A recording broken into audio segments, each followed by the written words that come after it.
Baik, terima kasih Bu dosen dan teman-teman. Kami dari kelompok 3, kami akan mempresentasikan hasil pembahasan dari materi kami mengenai entitas konsolidasi dan laporan keuangan konsolidasi menurut PSAK. Pertama-tama perkenalkan, saya Alsadai Tiara Ananda Saluku, NIM 1912129. Di sini saya akan menjelaskan pada bagian yang pertama, yaitu tentang apa itu laporan keuangan konsolidasi atau Consolidated Financial Statement. Ini menyajikan posisi keuangan dan hasil operasi induk perusahaan atau entitas pengendali dari satu atau lebih anak perusahaan atau entitas yang dikendalikan, seakan-akan entitas-entitas individual tersebut adalah satu entitas atau satu perusahaan. Konsolidasi diharuskan jika suatu perusahaan memiliki mayoritas saham beredar dari perusahaan lain. Dua perusahaan dianggap perusahaan dengan hubungan istimewa ketika suatu perusahaan mengendalikan perusahaan lain atau kedua perusahaan berada di bawah pengendalian yang sama dengan perusahaan lain. Laporan keuangan konsolidasi dianggap lebih berguna dibandingkan laporan keuangan terpisah perusahaan individual jika perusahaan-perusahaan tersebut berhubungan istimewa. Prinsip akuntansi yang diterapkan dalam pembuatan laporan keuangan konsolidasi sama dengan prinsip akuntansi yang diterapkan untuk membuat laporan keuangan perusahaan terpisah. Seperti yang telah dijelaskan sebelumnya, bahwa untuk menyajikan laporan posisi keuangan, hasil usaha dan arus kas dari satu kelompok perusahaan secara keseluruhan, maka disusunlah laporan keuangan konsolidasi yang menyajikan keadaan perusahaan-perusahaan dalam kelompok usaha sebagai satu kesatuan ekonomi atau ekonomi entity, walaupun masing-masing perusahaan atau entitas merupakan entitas yang berbadan hukum tersendiri. Nah, sebuah entitas tidak menyajikan laporan keuangan konsolidasi jika masih merupakan anak perusahaan dari entitas lain. Instrumen keuangan induk tidak diperdagangkan secara publik. Perusahaan induk belum mengajukan dan tidak mengajukan kepada organisasi pengawas untuk menerbitkan instrumen keuangan di pasar publik, dan entitas induk menghasilkan laporan keuangan konsolidasi yang sesuai dengan standar pelaporan keuangan. Nah, di sini hal yang perlu menjadi perhatian adalah bahwa dalam penyusunan laporan keuangan konsolidasian adalah adanya data yang akurat tentang aktiva dan kewajiban yang dimiliki induk perusahaan dan anak perusahaan, baik sebelum dan sesudahnya bergabung usaha atau business combination. Selanjutnya kita masuk pada sejarah PSAK 65. Pada tahun 2013, PSAK ini dibuat dengan mengadopsi IFRS 10 yang berjudul Consolidated Financial Statement dan disahkan oleh DSAK atau Dewan Standar Akuntansi Keuangan pada tanggal 19 Desember 2013. PSAK ini merevisi PSAK 4 tentang laporan keuangan konsolidasian dan laporan keuangan tersendiri yang telah diterbitkan sebelumnya pada tanggal 22 Desember 2009. Kemudian pada tahun 2014 terdapat penyesuaian dan akhirnya pada tahun 2016 di sini sudah diamandemen. Selanjutnya kita masuk pada isi PSAK 4, laporan keuangan konsolidasian. Di sini dapat kita lihat bersama aktivitas relevan. Ini untuk tujuan pernyataan ini, aktivitas relevan adalah aktivitas investor yang secara signifikan mempengaruhi imbal hasil investor. Kemudian terdapat entitas induk, ini adalah entitas yang mengendalikan satu atau lebih entitas lain atau dia memiliki entitas anak. Kemudian entitas anak itu adalah entitas yang dikendalikan oleh entitas induk. Selanjutnya kelompok usaha. Ini entitas induk dan seluruh entitas anaknya, atau dia merupakan gabungan dari entitas induk dan entitas anak. Kemudian ada juga kepentingan non-pengendali. Entitas anak yang tidak dapat diatribusikan secara langsung atau secara tidak langsung pada entitas induk. Selanjutnya juga ada pengendalian. Ini merupakan kekuasaan untuk mengatur kebijakan keuangan dan operasional untuk memperoleh manfaat.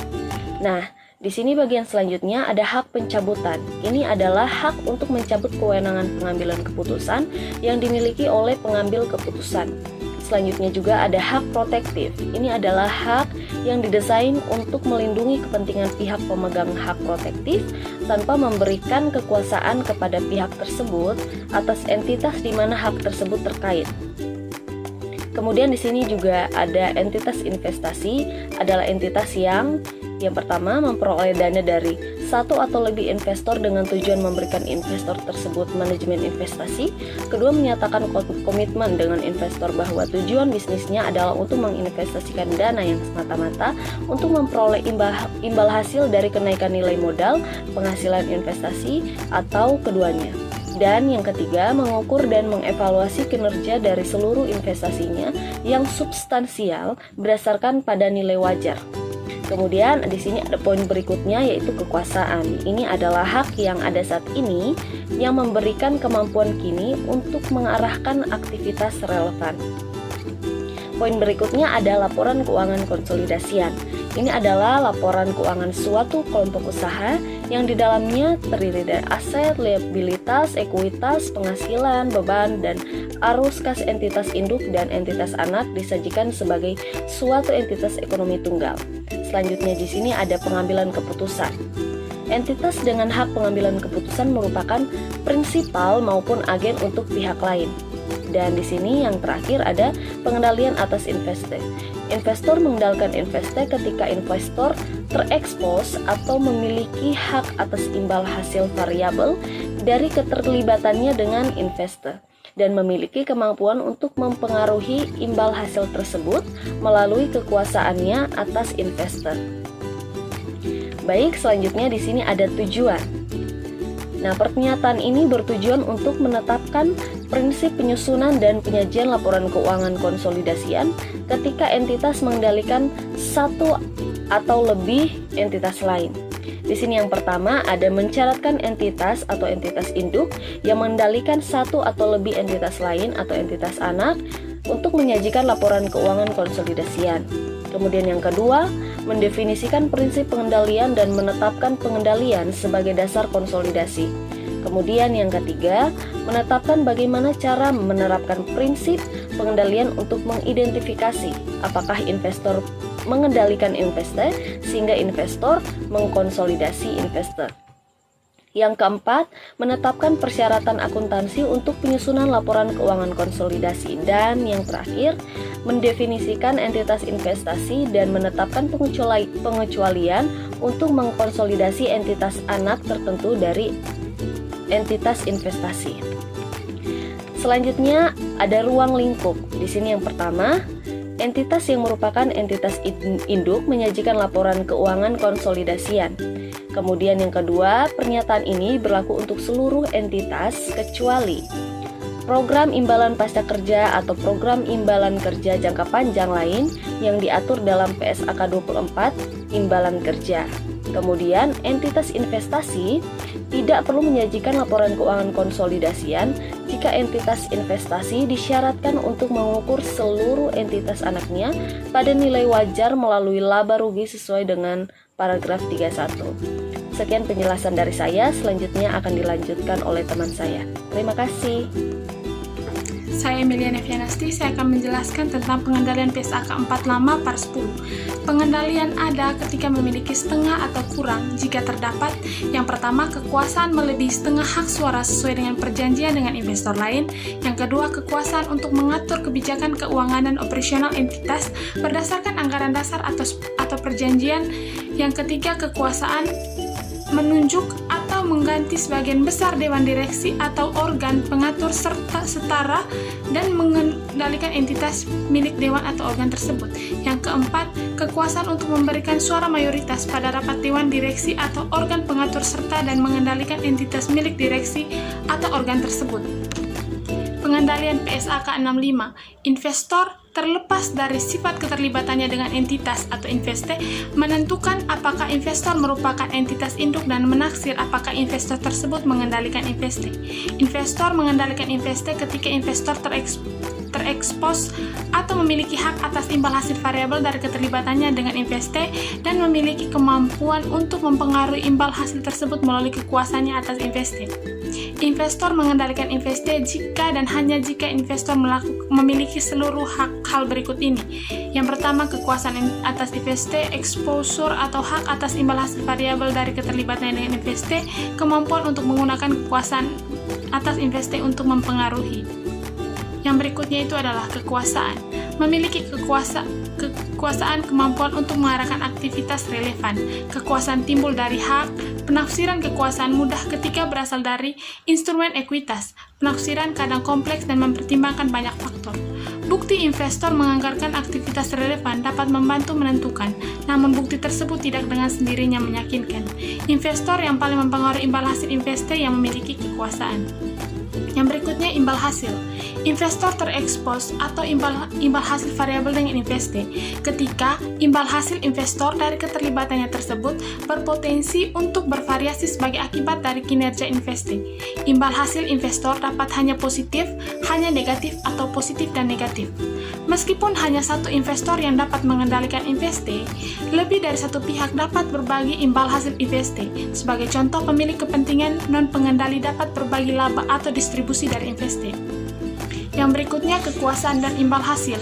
Investor mengendalikan investasi jika investor tidak hanya memiliki kekuasaan atas investasi dan exposure atau hak atas imbal hasil variabel dari keterlibatannya dengan investasi.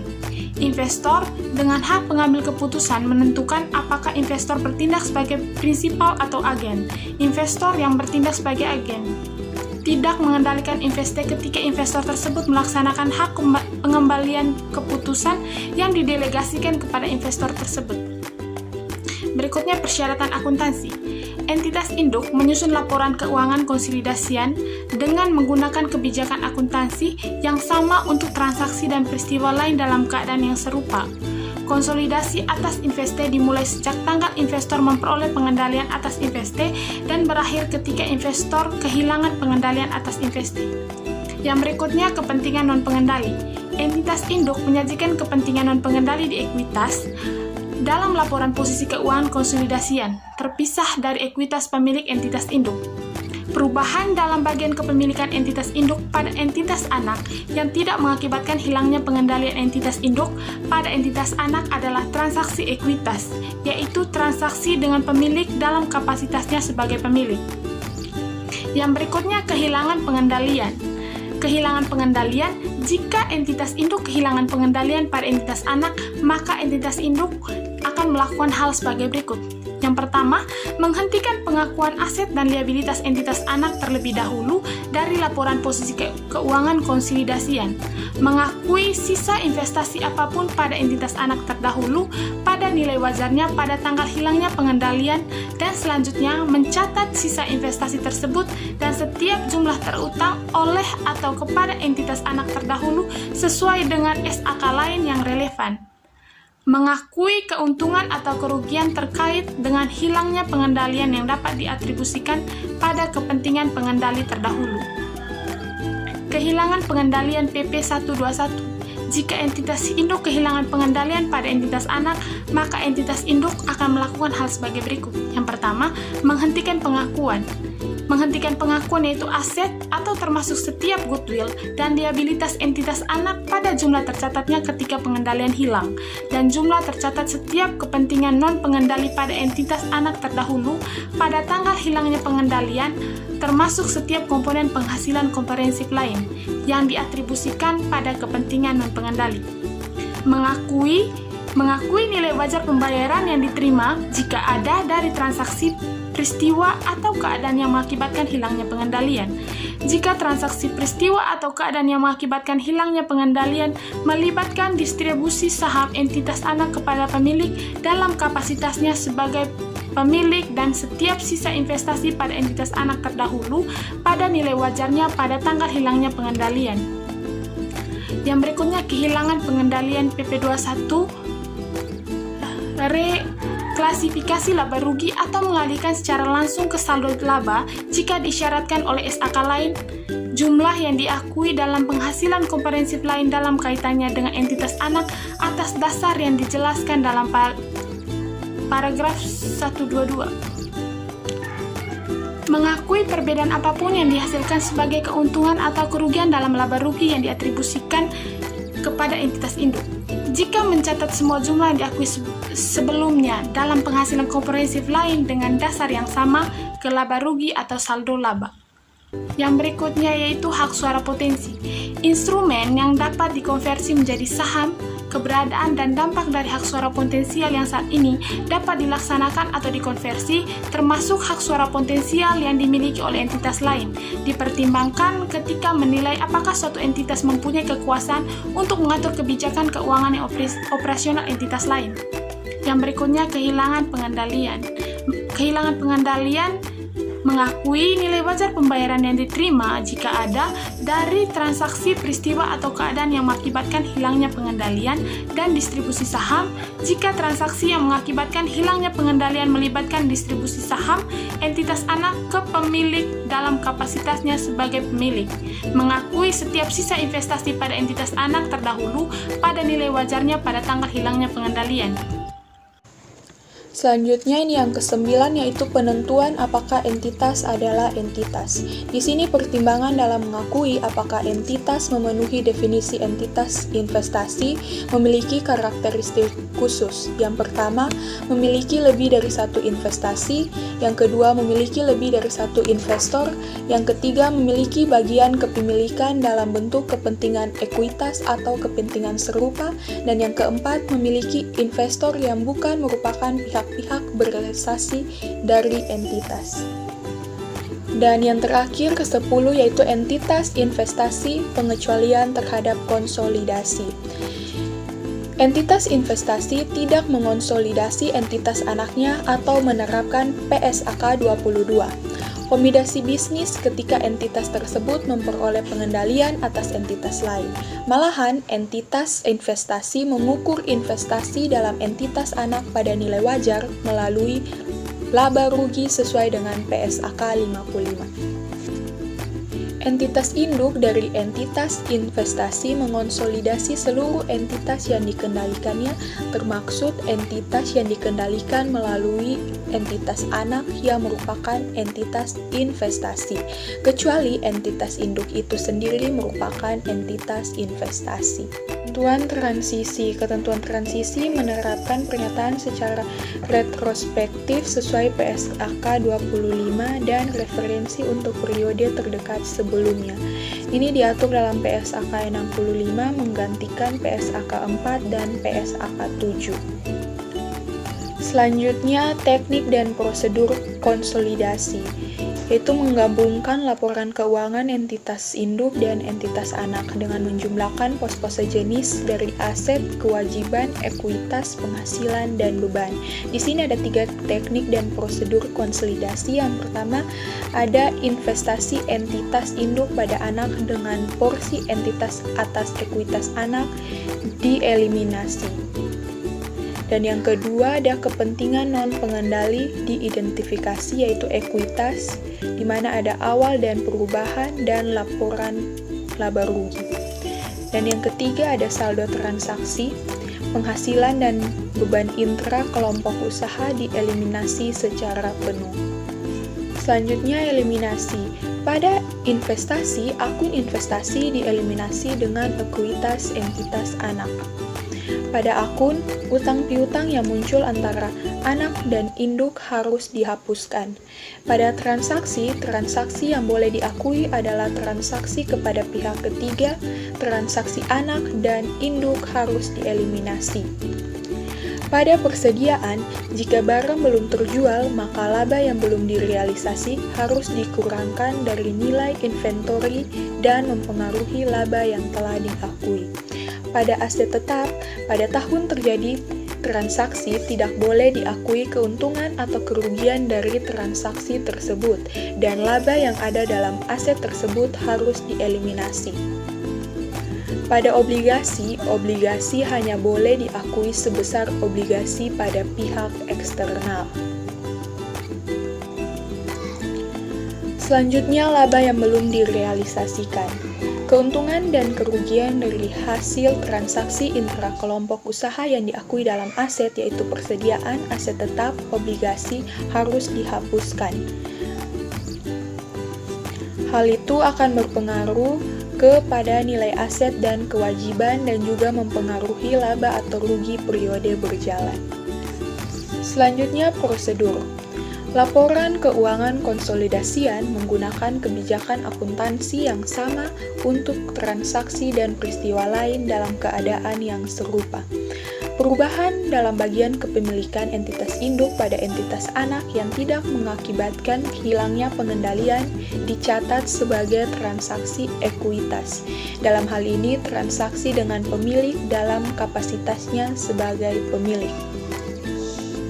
Dan kepentingan non-pengendali disesuaikan nilainya jika terpengaruh. Selanjutnya ada pengungkapan laporan keuangan konsolidasian yang pertama. Di sini ada 3 poin penting. Yang pertama, sifat hubungan antara entitas induk dan suatu entitas anak lebih dari setengah kekuasaan.